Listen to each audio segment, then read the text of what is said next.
Sa isinagawang flag raising ceremony sa Quezon City Hall, naging pangunahing guest of honor and speaker si PNP Chief Police General Nicolas de Torre III. Personal na sinalubong ito ni Mayor Joy Belmonte at iba pang personnel ng Quezon City Hall. Dumalo din si Napolcom Vice Chairperson and Executive Officer Rafael Vicente Calinisan, Senator Bam Aquino, mga opisyalis ng PNP at iba pang personalidad.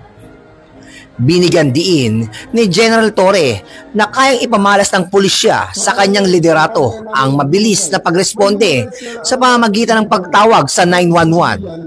Dahil 911, darating kami sa loob ng 5 minuto.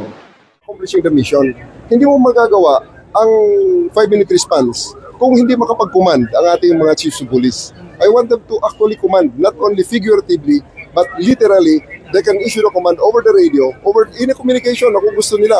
Kung kaya ba naman nila ang cellphone na gamitin sa 5-minute response, okay lang. But I will assure you, if they use the cellphone, it won't work. Inspirado din ito sa kanyang mensahe na halos ang buhay ng kanyang pagiging pulis at pagiging matatag ay mula sa Quezon City.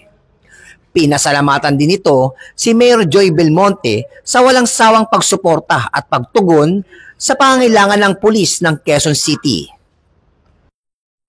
Mula po dito sa Quezon City at sa ngalan po ng aming PNP Chief, Police General Nicolas de Torre III. Ako po ang inyong Police News Network Correspondent, Police Chief Master Sergeant Mauricio Bonilla Ruiz, alagad ng batas, tagataguyod ng Balitang Pulis.